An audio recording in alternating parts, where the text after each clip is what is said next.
Pada saat itu orangnya tiba-tiba cium tangan saya. Saya kan bingung. Ini beliau itu ingin menunjukkan takdim kepada kakek saya, bukan ke saya. Nah, ternyata begini, orang yang bersolawat itu bukan mulia untuk diri kita sendiri, tetapi bisa memuliakan kepada anak turunan kita. Yang rajin solawat itu mbah-mbah saya, buyut Basuki, Yai Manan, Nyi Oyah dan lain sebagainya. Itu yang ahli solawat. Tetapi saya ini dimuliakan. Loh, lawong segitu banyaknya itu loh cium tangan. Saya pernah juga ada orang itu kalau ngomong ke saya itu ya boleh dibilang nada tinggi gitu. Ke toko pemborong itu memang kayak the have gitu, kayak orang punya begitu. Lek ngomong, "Oh ini wis dodol suwe ya?"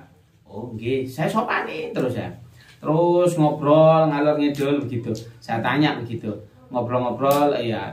Ujung-ujungnya cerita tentang mbah saya beliau itu. Oh. Zaman itu Sungosari mana bla bla bla cerita begitu. Kemudian apa yang terjadi?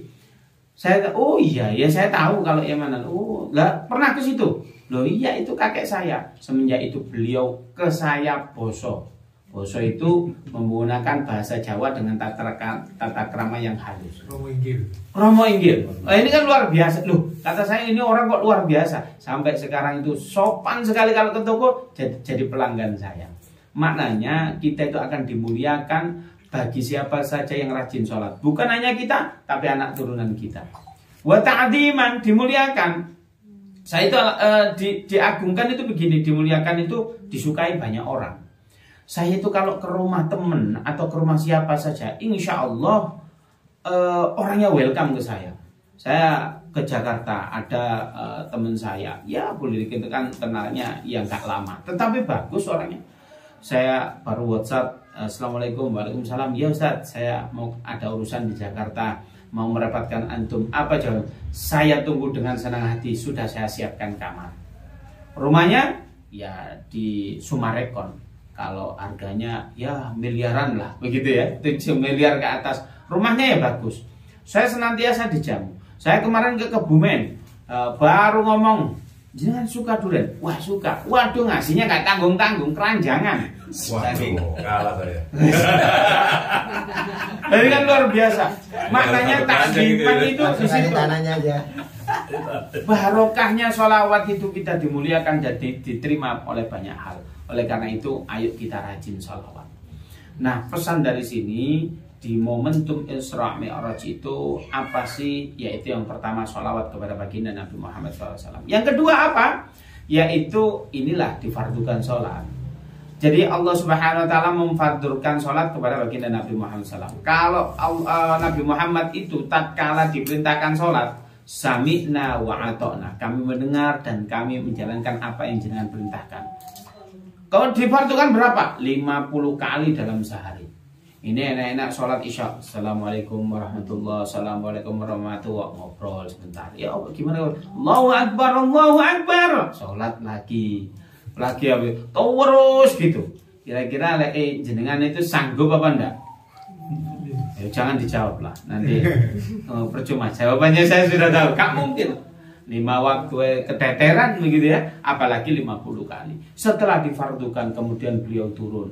Tatkala beliau turun di langit ke-7, malaikat Jibril sudah menunggu beliau. Gimana Rasulullah, apa saja yang oh iya diskusi. Tetapi ada yang mengikuti baginda malaikat Jibril. Malaikat apa? Yang jari-jarinya itu jutaan. Banyak sekali. Lah kemudian ditanya, loh, jenengan itu siapa? Ini saya itu malaikat yang ditugaskan untuk menghitung apa saja. Menghitung apa saja semuanya bisa. Hujan yang jatuh, hujan saat berapa tetes tahu beliau. Pasir yang ada di lautan, di pinggir-pinggir pantai, semua di dalam bumi ini paham dia jumlahnya berapa. Bahkan seluruh daunan yang ada di bumi ini paham semua. Ada nggak sesuatu yang nggak bisa Anda hitung? Apa jawaban malaikat ini? Iya, saya ada yang nggak bisa saya hitung. Apa? Pahala orang yang bersolat kepada engkau ya baginda Nabi Muhammad SAW. Masya Allah. Loh mana? Pahala sholawat itu gede banget.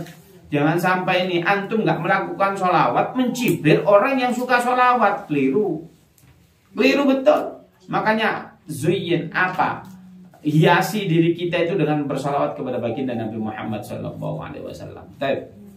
Pada saat itu beliau turun ke Nabi Musa. Gimana ini? Iya, ada apa ini? Ternyata engkau dipanggil. Iya, saya difardukan sholat. Berapa kali? 50. Ya Rasulullah, saya tidak merendahkan umat jenengan. Umat jenengan kalau dihitung-hitung sama umat saya, rajinan umat saya.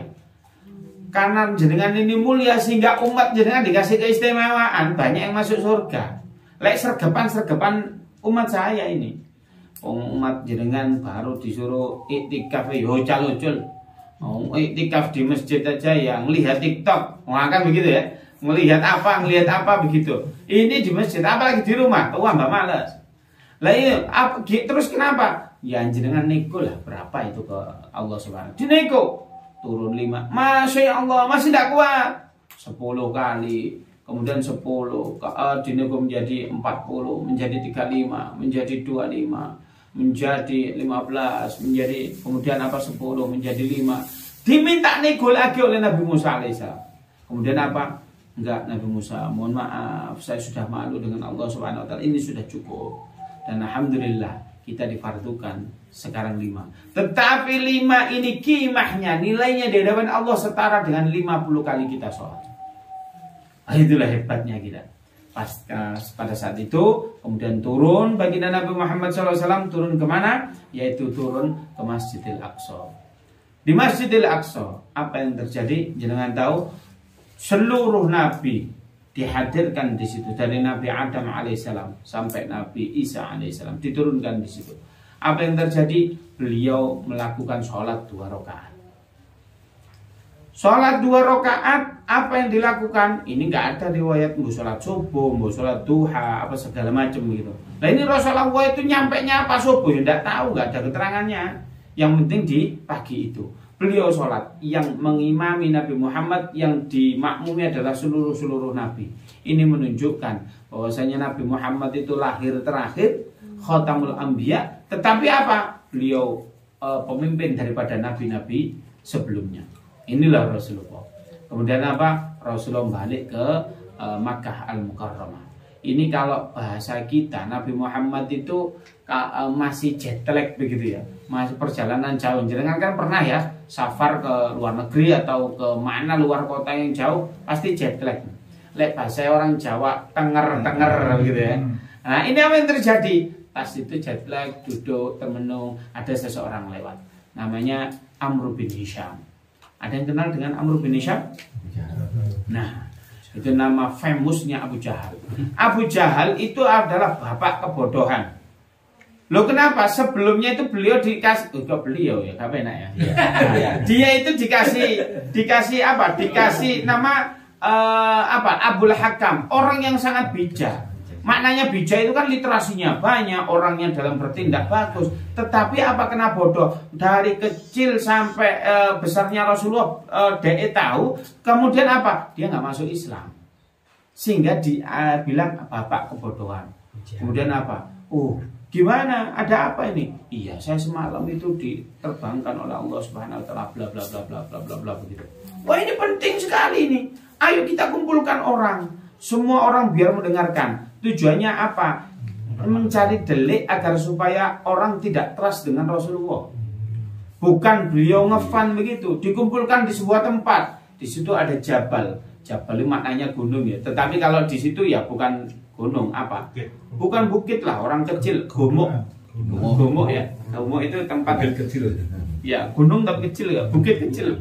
Nah, di situ biasanya di Gumuk ini biasanya orang-orang kafir Quraisy itu kalau ada kepala sukunya lahiran, anaknya lahir, kemudian diberitakan di situ, ada yang nikahan, ada yang apa. Ini buat pengumuman momentum-momentum sakral di orang-orang kafir Quraisy. Di situ ada baginda Nabi. Kok tumben-tumben baginda Nabi dengan Abu Jahal di situ dua-duanya. Tapi Abu Jahal dilihat. Sebentar, Nabi, sebentar Muhammad, saya tak nyari temanmu, CS-mu. Siapa? Abu Bakar ini. Abu Bakar ini kemana ini? Dicari dulu. Kemudian Abu Bakar tunggu di sini semua sambil kumpul semua. Abu Bakar didatangi di rumahnya dalam keadaan apa? Beliau lagi ngurusin ya di belakang rumahnya lah mungkin gitu ya. Mungkin bertanam atau apa. Abu Bakrin, oh iya ada apa? Amr bin Hisham, Abu Jahal, ada apa ini? Iya, ini temanmu ini sudah gila ini. Kenapa kok gila? Dia itu dikatakan, dia itu perjalanan ais begini sampai Isra Mi'raj sampai ini cuma sepertiga malam. Apa jawaban orang yang beriman?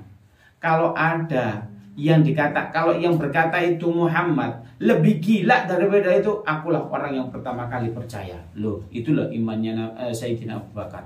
Sehingga baginda Nabi pantas mengatakan, kalau imannya seluruh orang di bumi ini ditimbang, maka masih beratan imannya Sayyidina Abu Bakar. Loh, memang momentum ini nggak masuk akal, betul ini. Lah ini bayangkan, perjalanan ini bisa berhari-hari. Kalau antum dari Masjidil Haram ke Masjidil Aqsa itu bisa akses 1 bulan full mungkin kalau pakai onta yang fit. Lah ini ke langit, dari bumi ke langit pertama 500 tahun, ke langit kedua, langit ke-7. Nggak mungkin sepertiga malam. Tapi analoginya sederhana. Seandainya saya punya pasir 1 truk di sini, saya minta jenengan pindahkan ke situ 10 meter saja pakai sendok, berapa hari kira-kira selesai? Saya ulang,